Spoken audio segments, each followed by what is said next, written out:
afternoon, fellow dancers, and welcome back to my channel where we cover all things dance. Since so many of you guys have had questions about my life, career, education, and so much more, I've decided to sit down and answer all those questions that you guys have sent me. I have one of my longtime dance friends, Parker, over here, who I asked to come and ask me these questions. First question. So Jordan, what would you say your purpose is, and when was the first time you clearly understood what that was? I would say that my purpose is to just teach dance to all children, because I believe that all children deserve the chance to experience dance and movement, and I want to be able to technically train them so that they are ready for any part of the industry of dance that they want to get into. The first time I discovered my purpose was the summer going into my senior year of high school. I attended a 3-week dance intensive at what is now my alma mater, Florida State, and I really started to learn all about the different fields of dance and how I could eventually work in those fields one day. Because you have this YouTube channel, many of your viewers already know that you own a dance studio. However, can you go more into detail as to how you chose this career? I've already discussed in my purpose.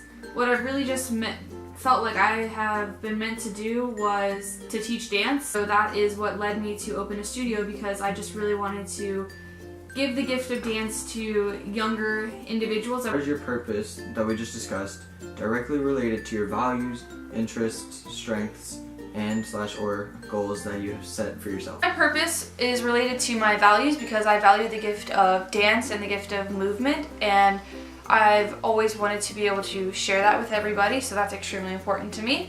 It's related to my goals because during my senior year I decided that what I was meant to do was to help people, so my purpose is solely to use dance to help people by owning a studio. My interest, obviously, because my interests include dance, movement, music, the body, the developmental process of kids and young teens. And so I've sort of created a purpose and a life solely out of my main interests. And finally, my skills, because I really consider myself to be a good communicator, a good relator. I love to include everybody, and I'm extremely responsible. So this one that asks, what degree or degrees did you earn, and where did you attend college? During my senior year of high school, I was actually a dual enrollment student at Valencia State College in Orlando, where I was able to earn a few basic credits towards my general education degree. So I had about 12 credits going into my freshman year during the summer C session of 2018 at Florida State, where I earned a bachelor's in developmental psychology and neuropsychology, and I graduated with those degrees in 2022.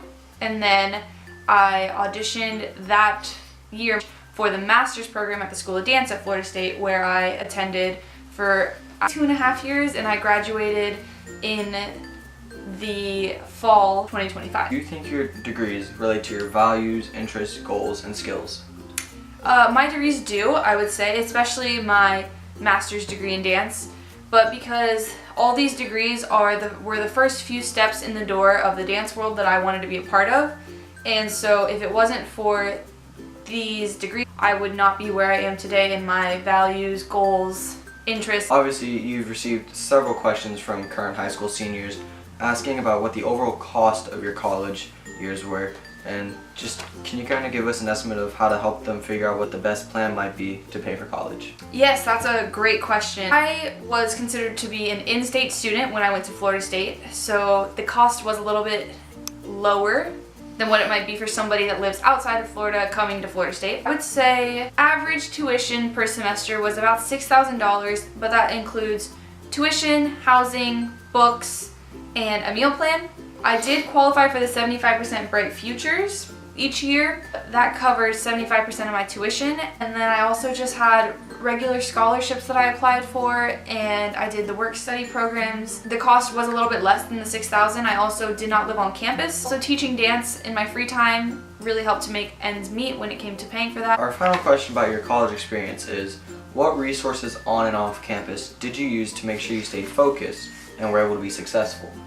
I think that's very important, is to definitely use any resources given. I definitely took advantage of using my professors, the career counselors, advising centers for keeping on track, and then also When I was at Valencia in my new student experience class, we really sat down and we planned out what courses we would have to take. Planning that out really helped to make sure that I got everything done when I needed to get it done. We're now on our last set of questions, unfortunately, that have to do all with what you do for a living. The first question is, what did you do after graduating from college? So as many of you guys know, after college I spent about 3 years touring and dancing professionally throughout LA and New York. I danced with several companies, one including a ballet company, which you are currently watching a solo performance that I did with that company in New York. And I also was able to work with one of my now really great friends, Katie Brzonski, where we did duo work in this exact same performance. And there we are doing our duet work. And those 3 years were great because I was able to experience so much about the dance industry when it comes to performing, and it was a great way to go out before I started my career in owning a dance studio. I did ballet and jazz and some tap as well. Someone asked what a brief rundown on your day-to-day job might be. So a day-to-day life is me going to my studio every morning. I make sure everything's running smoothly before classes start. I teach and oversee classes at my studio. Mainly I teach the company class and my advanced level classes, and I've hired dance professionals to come in and teach my foundation and lower levels. I'm just making sure everything runs smoothly, picking out music, preparing choreography, ordering costumes for the future performances. For future studio owners, what would you say are some general workforce skills that are required or needed?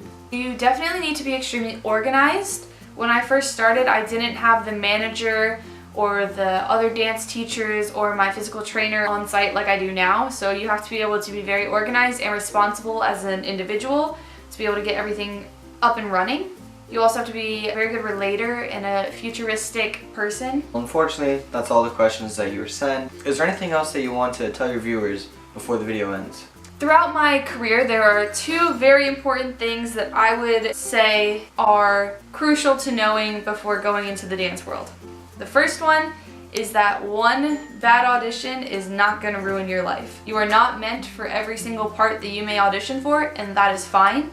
The second thing that I would say is when you're owning a studio, the most important thing is to get to know each and every child on an individual level. You're there to not only make that child a perfect dancer or as perfect as possible, but you are also there to help them grow as a person. Thank you all for watching. I hope that I was able to answer some of your questions that you've had.